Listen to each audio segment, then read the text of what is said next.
안녕하세요. 반갑습니다. 오늘 참 좋은 날입니다. 하나님께서 저와 여러분의 가정에 준비하신 하나님의 은혜와 평강이 넘쳐나기를 예수님의 이름으로 축원합니다. 야고보서 3장 1절로 12절의 말씀을 중심으로 우리의 믿음은 무엇으로 표현해 볼까? 라는 말씀으로 나누고자 합니다. 우리의 믿음을 표현한다. 믿음은 추상적인 것이기 때문에 우리가 어떻게 이 믿음을 표현할까요? 물론 믿음은 하나님이 우리에게 주신 선물입니다. 그 선물이 눈에 보이면 좋을 건데 눈에 보이지 않는다는 것입니다. 하나님의 말씀도 하나의 시스템이요 로고스요 우리에게 들려진 하나님의 레마의 말씀으로 다가올 때 우리에게 생기는 선물이 바로 믿음이기 때문에 그렇습니다. 믿음은 추상적이다라고 말할 수가 있기 때문에 보여지지 않습니다. 그러나 우리의 믿음을 표현해 본다면 어떻게 표현해 볼까요? 일반적인 부분 속에서 행복이란 단어를 표현할 때 대개 나는 행복한 사람으로서의 사는 것이 내 삶의 목적이다 라고 철학자들도 이야기하면서 우리가 그렇게 나는 행복한 삶을 살기를 원한다는 목적을 세웠다면 그 행복을 이루기 위한 어떠한 방법을 택할 것인가. 그래서 이 행복이라는 단어가 추상명사이기 때문에 그걸 이루기 위해서 우리는 설정을 해야만 하는 게 있습니다. 그러면 내가 행복하다고 말했을 때는 어떠할 때 행복할 것인가? 목표를 세우는 것입니다. 목적은 행복이라는 단어를 우리가 이루기가 어렵기 때문에 그 행복이라는 단어를 이룰 때 나는 어떠한 모습을 이루면 그 목적을 달성할 수 있을까를 생각하는 게 목표입니다. 그러다 보니까 우리는 나는 행복하다라고 말할 때 대개 이런 말들을 하죠. 나는 육체가 건강했으면 행복하겠다. 나는 좀 돈이 있으면 행복하겠다. 나는 지식이 있으면 행복하겠다. 나는 가족이 있으면 행복하겠다. 그러면 그렇게 목표를 정해놓고 돈이 있어야 되니까 당연히 직업을 가져야 되는 거고 그 직업을 얻음으로써 수입을 얻으니까 행복하다고 말하는 것입니다. 나는 가정을 가져야 되겠다. 그러면 가정을 갖기 위해서는 결혼을 해야 됩니다. 그래서 남녀가 서로 만나서 사랑하게 되고 아이를 갖게 되면서 한 가정이 이루어집니다. 그럴 때 우리는 행복하다고 말하는 것입니다. 이와 같이 우리가 과연 우리의 믿음을 어떻게 보일 것인가? 야고보 이 사도는 저와 여러분에게 우리가 가진 이 믿음을 어떻게 표현할 것인가 라는 부분이에요. 보이지 않는 믿음을 보이는 무엇으로 표현함으로써 우리의 믿음을 드러낼 것인가 라는 궁극적인 목표를 하고 있어요. 그래서 결국은 우리의 믿음은 행함으로 이루어진다는 것이 1장과 2장의 모습 속에서 우리에게 강조하는 부분입니다. 그래서 믿음은 행함으로 드러나야 된다라는 사실이에요. 그래서 우리가 이 믿음을 드러내기 위해서는 결국은 우리는 어떤 목표를 세울 거냐 했을 때 세부적인 목표가 바로 나는 언어에 온전한 사람이 됐으면 좋겠다라고 강조를 하는 것입니다. 사실 믿음을 말로 표현하는 것은 아닙니다. 그런데 그 믿음을 가진 사람이 그 심령에 그 마음속에 어떠한 근거가 있느냐 사랑의 씨앗으로 생겨진 사랑으로 말미암아 우리에게 믿음이 선물로 주어진 것입니다. 그러다 보면 이 사랑이 우리 안에 믿음의 씨앗으로 들어와서 우리 앞에서 자라고 성장하며 어떤 결과를 가져왔을 때는 뭐가 필요할까요? 인내라는 부분이 필요합니다. 그래서 인내 속에 소망이 있는 것이죠. 그러니까 우리에게 하나님의 나라의 그 본체가 뭐냐? 하나님 나라의 본질적인 것이 뭐냐? 그게 바로 사랑이라고 하는 부분입니다. 그 사랑을 우리에게 전해주시는데 결국은 믿음이란 방편을 통해서 주시는 거예요. 그 믿음이 하나님 말씀을 들었고 하나님께서 그 말씀을 듣는 사람이 아멘 하면서 그 말씀을 받아 순종하겠다고 약속을 하는 그 모습 가운데 우리는 믿음이 선물로 들어오게 되는 거고 우리 안에 사실은 사랑이 임하였다. 우리 안에 사랑이 있는 거예요. 근데 이 믿음을 표현하는데 어떻게 표현하느냐? 바로 인내라는 부분 속에서 행동으로 표현해 줍니다. 그래서 때로 이 땅을 삶을 살아가면서 우리의 믿음을 드러내는 것은 쉽지 않습니다.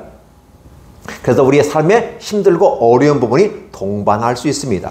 이럴 때 우리는 어렵고 힘들 때마다 하나님을 바라보는 겁니다. 하나님을 소망하는 겁니다. 달리 말하면 하나님께 기도하면서 어떻게 나의 믿음을 이 땅의 삶을 살아가면서 표현할 수 있을까요?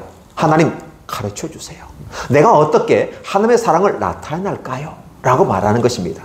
그러면 그 사랑이 무엇인가를 우리는 살펴보기 위해서 하나님께서 우리에게 주신 게 있어요. 선물. 구약 때부터 주신 선물. 여러분이 잘 알고 있는 것입니다.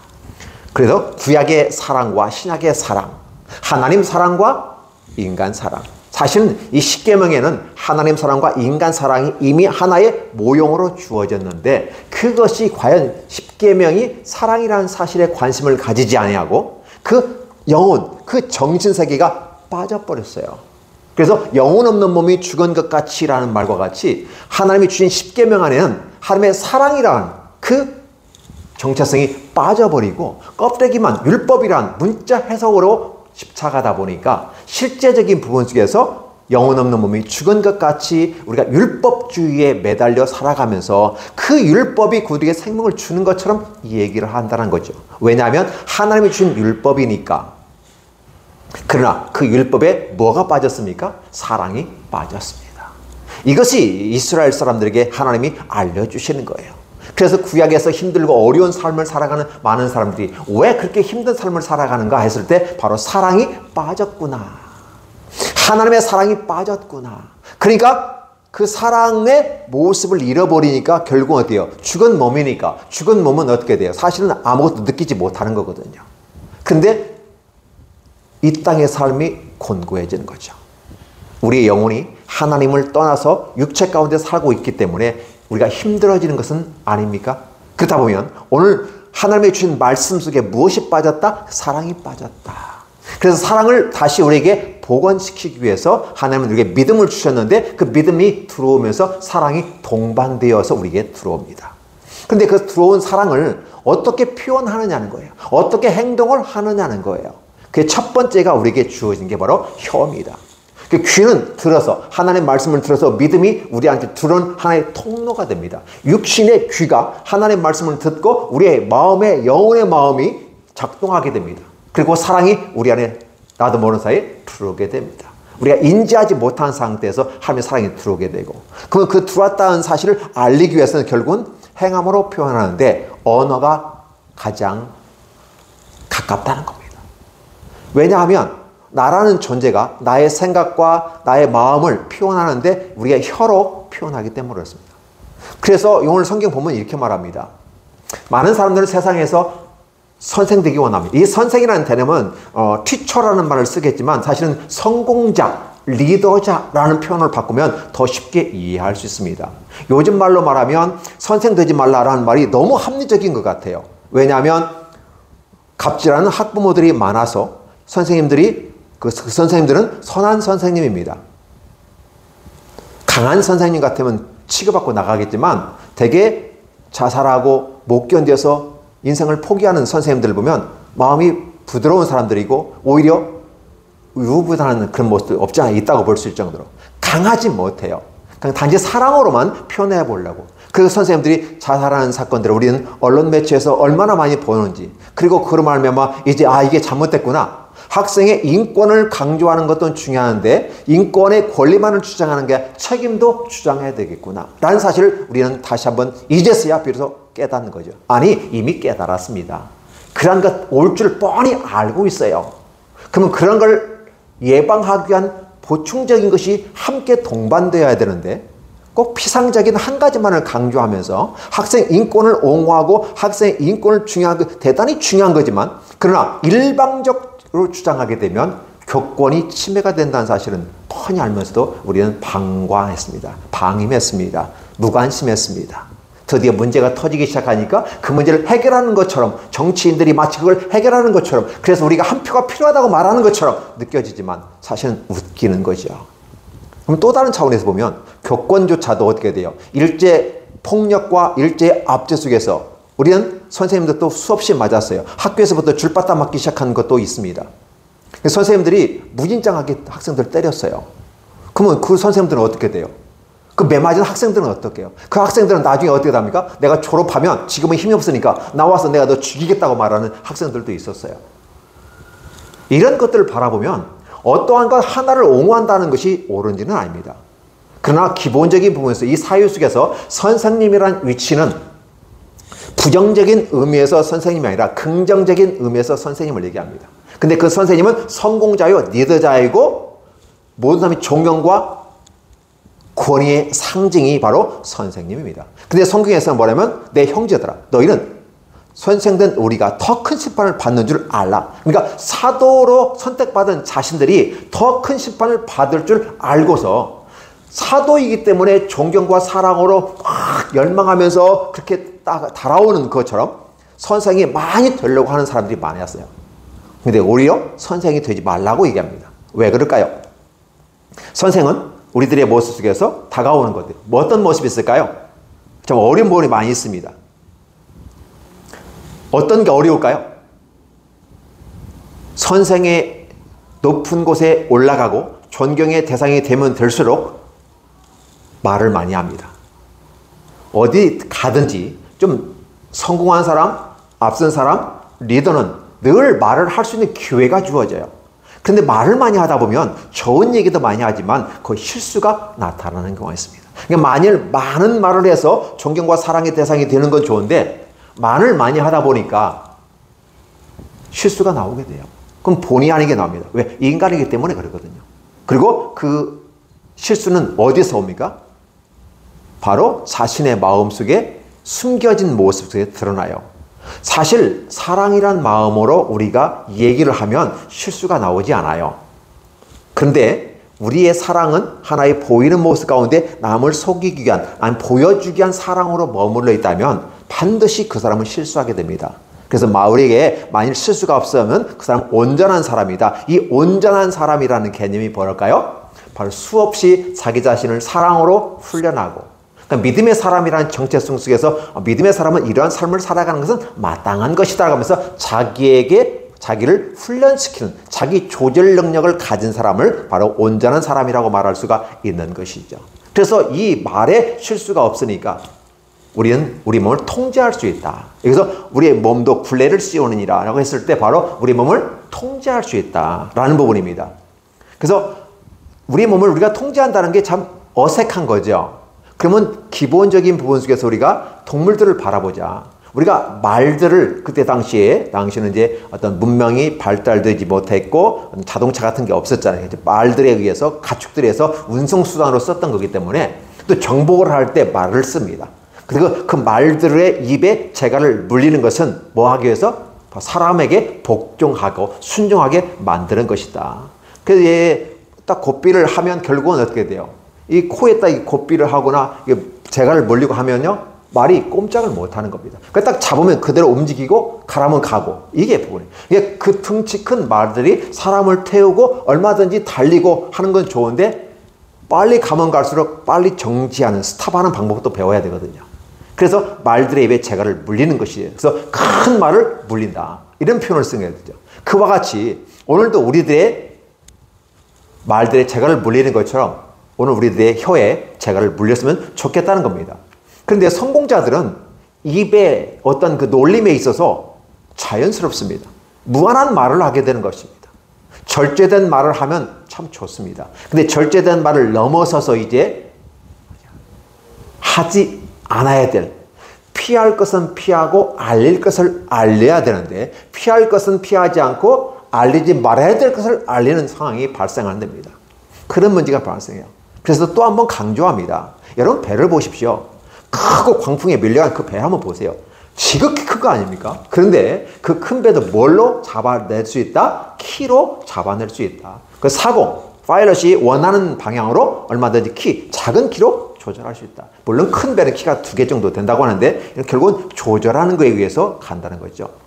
이와 같이 우리가 갖고 있는 이 혀, 그래서 우리의 생각을 담아낼 수 있는 게 마음이잖아요. 마음에서 생각이 나오고 생각이 우리 혀를 통해서 나오게 되는데 이 혀가 결국은 어떻게 합니까?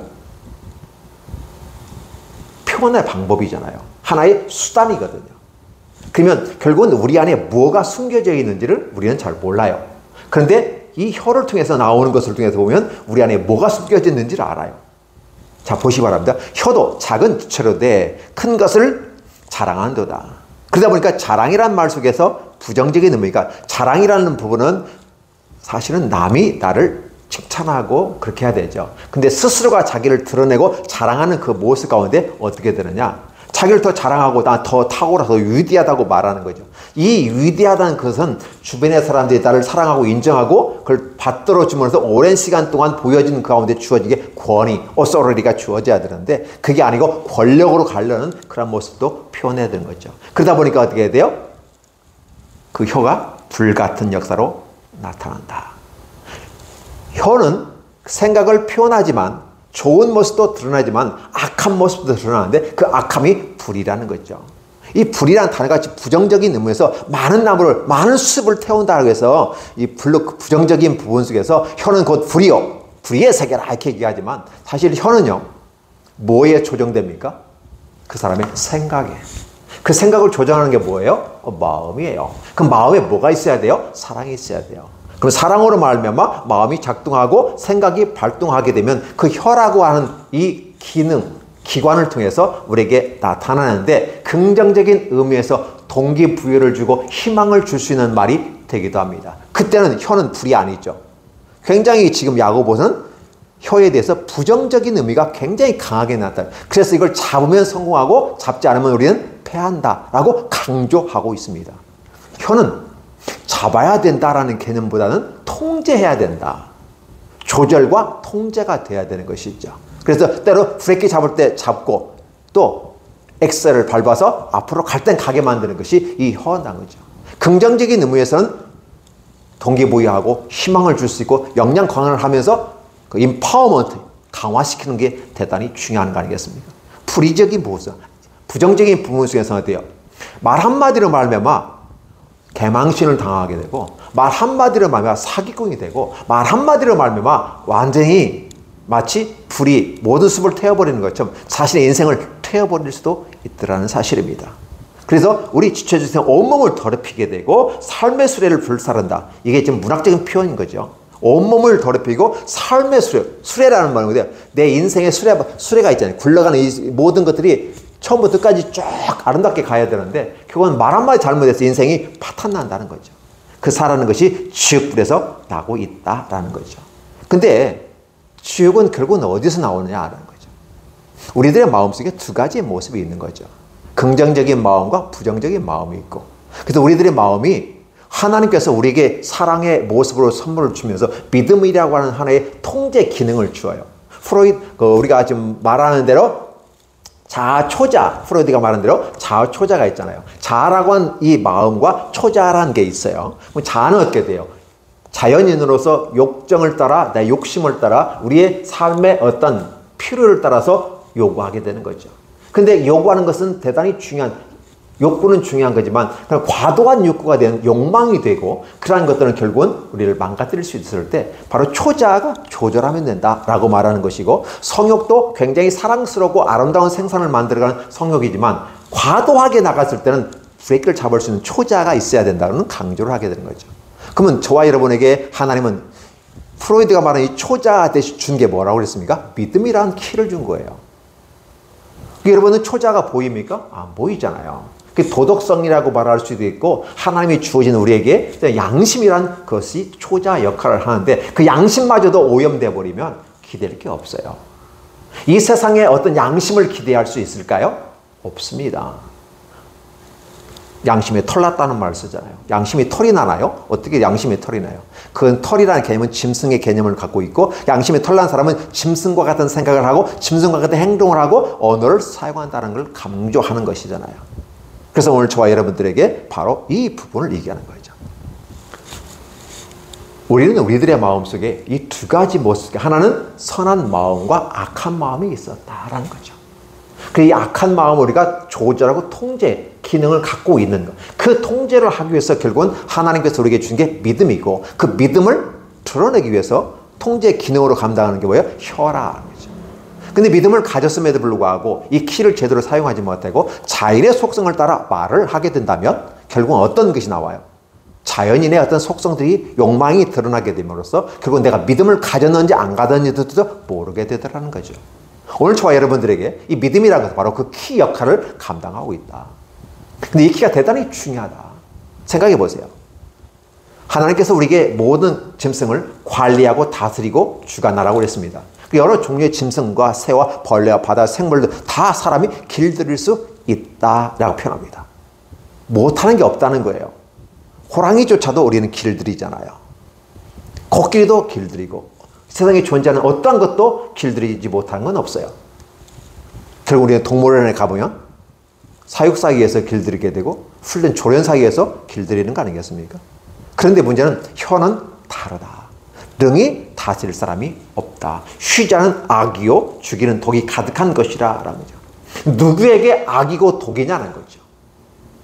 그 마음에 하나님의 사랑이 없는 사람에게 그 혀는 독이 될 수 있습니다. 악이 될 수 있습니다. 지옥불을 끌어오는 사람과 같은 거예요. 그래서 하나님의 심판을 받게 되는 것 아니겠습니까? 오늘 하나님은 저와 여러분에게 믿음을 주셨습니다. 예수 그리스도를 믿으면 영생이 임하고 영생이 임하면 놀라운 복이 되는 거 아니겠습니까? 그 영생에 우리에게 복으로 오는 그 키가 바로 믿음이라는 사실이에요. 그럼 그 믿음을 가진 사람은 어떻게 할 것이냐는 거예요. 우리 여기 단순히 혀를 조절하려고 이건 불가능한데 어떻게 혀를 조심하십시오. 혀를 조심하십시오. 말을 조심하십시오. 그러나 그걸로는 안 되는 건 자명한 일입니다. 어떻게 우리의 마음을 조정하고 우리 혀를 조정할까요? 그건 우리의 생각을 조절해야만 하는 것이죠. 우리 혀가 조정되었을 때 비로소 우리는 좋은 결과를 맺을 수 있다는 사실입니다. 자, 우리는 자 보세요. 하나님을 찬송하고 이것으로 하나님이 만든 인간에게 저주한다는 겁니다. 축복과 찬송이 있고 저주가 있다. 근데 이게 너무 자연스러워. 그와 같이 붓같이 부드러운 붓같이 글을 써나가는 건 좀 써나가는데 통제가 안 되는 거죠. 얼마나 쓰면 쓰는 데까지 써나가는 거죠. 우리 혀가 그렇다는 겁니다. 붓은 글을 쓰는 거라면 혀는 소리로서 뜻을 전달하는 건 아니겠습니까? 자, 그렇게 되다 보니까 찬송과 저주가 어떻게 한 입에서 나오냐. 인간이기 때문에 가능한 거죠. 그런데 샘물을 보라. 샘물은 어때요? 단물과 쓴물 같이 나올 수 없다. 쓴물은 쓴물, 단물은 단물 이렇게 나오는 거예요. 왜? 다르니까. 그 쓴물이 나오는 건 독과 같은 것이어서 결국은 엘리사가 소금을 던져서 정죄한 다음에 그 물을 먹고 생명을 얻었다라고 하는 거잖아요. 그 쓴물과 단물이 달라요. 근데 마치 이와 같이 우리가 우리 안에 그렇게 쓴물과 단물을 낼 수 있겠느냐? 없다. 진정한 믿음이 있는 사람이라면 이것을 조절할 수 있는 능력이 준비되는 것이다. 그 조절은 결국은 믿음의 어떤 그 키에 의해서 조절이 돼야 된다. 자동차로 1단, 2단, 3단 조절하는 것도 그건 이곳에 의해서 움직이는 것처럼 오늘 저와 여러분의 이 생각이 조절이 돼야 되는데 그 조절은 하나님의 사랑에 근거한 거다. 그 믿음은 결국은 사랑에 기초한 우리의 믿음으로 표현되는 건데 이 믿음이 또 구체적으로 드러나기 위해서는 어떻게 돼? 이 사랑을 언어로서 표현해보자. 조절된 언어.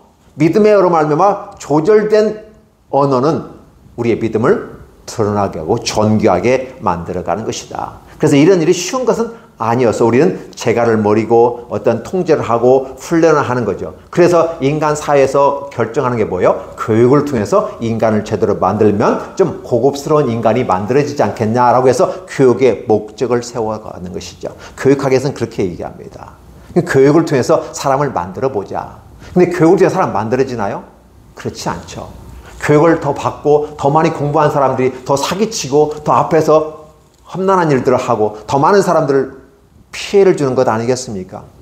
권력을 잡고 힘을 잡고 그 배운 지식으로 말미암아 사람들을 이롭게 하겠다는 홍익 인간의 어떤 그런 정신, 사랑의 정신 이런 것이 아니라 자기 욕망을 채워가는 통제되지 않는 막강한 힘을 가진 그런 것처럼 보이는 것 아닐까요?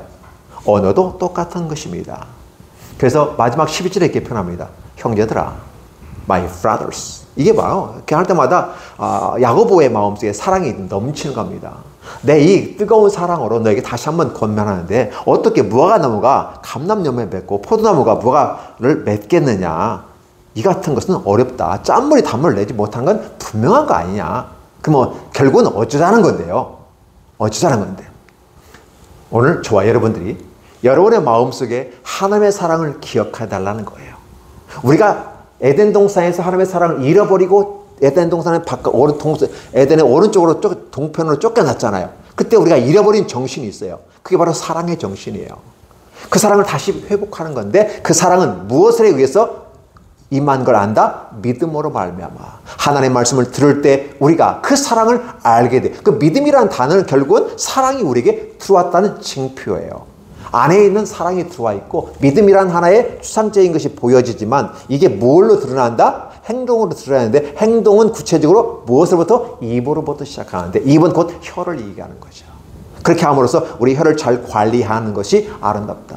이게 쉬운 건 아니기 때문에 기독인이라 할지라도 자기 자신을 계속 연말을 합니다.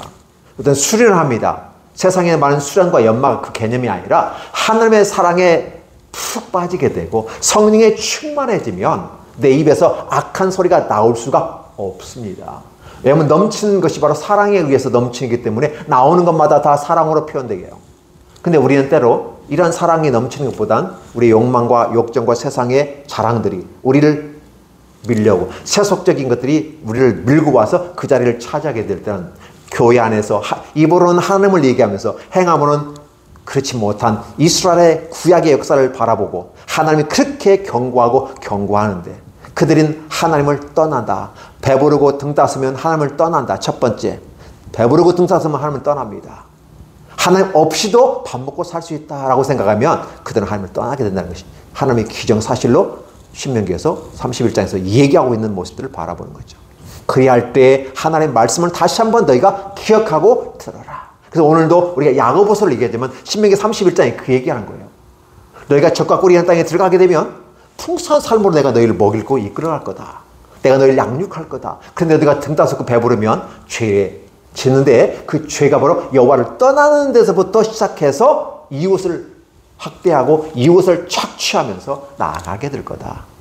그러나 너희가 여호와의 말씀을 절기 때마다 듣고 그 말씀에 근거해서 다시 한번 여러분의 마음을 조절할 수 있다면 능히 혀는 조절될 수 있다.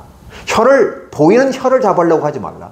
혀를 자른다고 해서 나온 악이 멈추는 건 아니다. 단지 소리를 못 내었을 뿐이지 이미 그 악은 안에서부터 나오는 거다. 그건 뭐다? 이 마음속에 사랑이 없어서 믿음의 믿음의 키가 없어서 굴레가 없어서 그렇죠. 재갈이 없어서 결국은 우리는 포기하고 마는 거죠.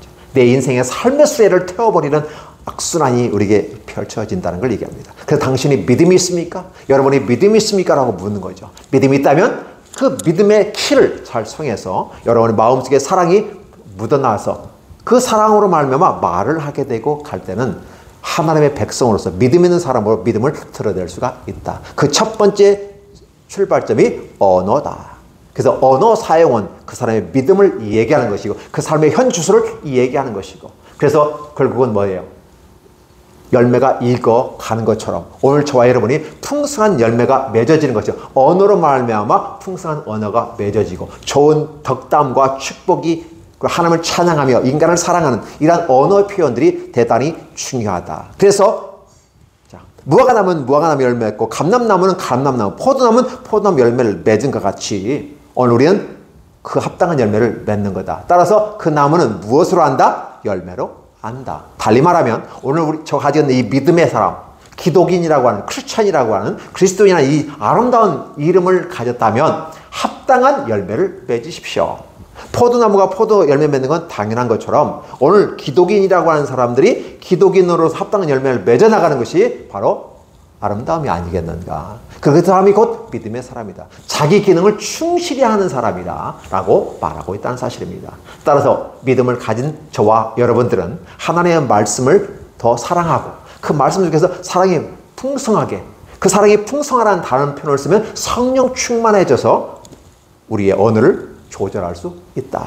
아니 조절이 아니라 성령 충만하면 그 자체 성령이 우리를 주관하고 우리의 믿음을 붙잡고 하기 때문에 얼마든지 우리는 믿음의 사람으로서 좋은 열매를 맺을 수 있고 그 열매를 통해서 하나님을 유익하게 하고 사람들을 행복하게 하는 그렇죠. 하나님을 행복하게 하고 사람을 유익하게 하는 이러한 모습으로 삶을 살 수 있음을 다시 한번 강조하고 있습니다. 오늘 함께 우리의 사랑이 충만한 기독인들이 되시기를 예수님의 이름으로 축원합니다. 기도합니다.